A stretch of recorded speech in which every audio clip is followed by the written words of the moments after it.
100%. Like last time we started picking, this time we do episode 1-1.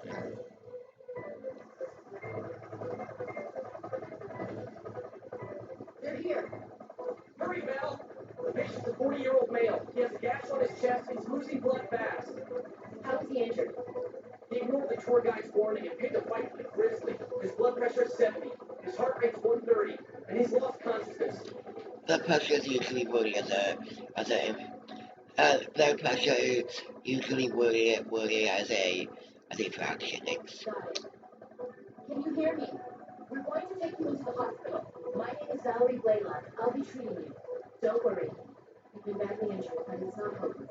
In fact, you're quite lucky that there are two skilled doctors in a remote place like this.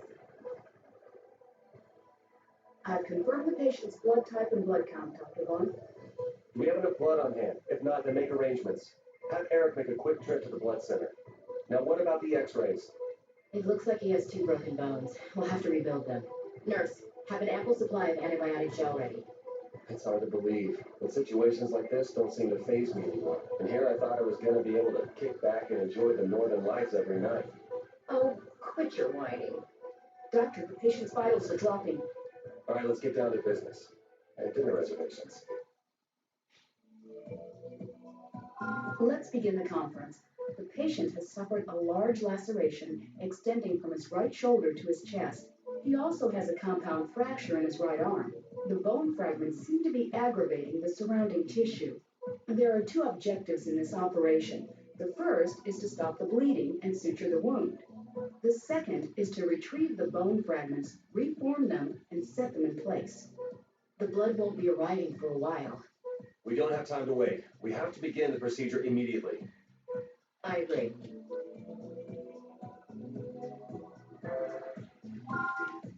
I'm ready to begin. I'm not gonna be doing much commentary because the dialogue is actually spoken. Let's begin the operation. The patient's vitals are low. Please use the syringe to stabilize them. And so if I do commentary, because we've talked a little bit. First, you'll need to sew up the laceration with begin suturing the wound. So far, so good. The suturing is complete, but there are still some small wounds left. Please treat them with antibiotic gel. That takes care of the external wounds. Let's move on to treating his arm. Apply the antibiotic gel to the area has been disinfected. Now, make an incision with a scalpel. Begin treating the fracture. First, retrieve all the bone fragments. Use the forceps to remove the fragments that are lodged and place the fragment. The first fragment has been removed. Don't forget to treat the wound. The third fragment has been removed. Please treat the wound as well. All of the bone fragments have been removed. Looks like this bone is warped. Let's see if we can reshape it with the forceps. Now we need to reconnect the bone fragments. Twist your wrist to maneuver the fragment into the correct position. You've successfully placed the first bone fragment. Please continue.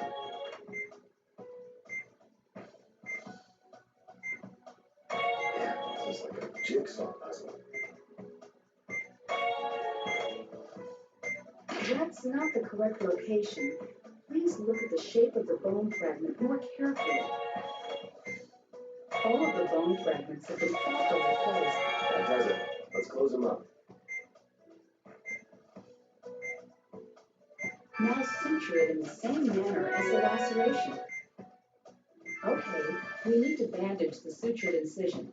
Use the antibiotic gel to stop the bleeding.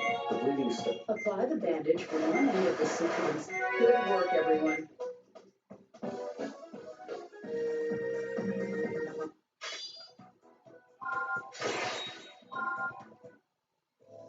Good work, Doctor. Now, I don't know how you can remain so calm during the operation. I'll transfer the patient to room 3. He'll need to remain here for about 5 days. Should I send a bill for a guided tour of Montgomery Memorial to his travel agent? Good idea, but don't serve him anything fancy. We don't want him getting too comfortable. I see that the operation went well. It did. So when are they going to give us the key to the city? We are making Alaska safe for tourists, after all. I'll take it from here. That is, if you don't mind stepping aside for an old-timer like me. No, not at all. Just let me know if anything comes up. I'll be at Lucky's, enjoying some grilled salmon. Well, I don't let my stomach call the shots, so I'd be happy to stay a little longer, sir. That's quite all right, Dr. Blaylock. There's nothing more we can do for him for the time being.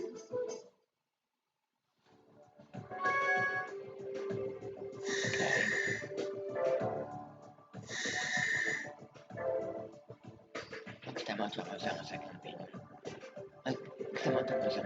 We'll be doing episode 1, 2. See you guys then.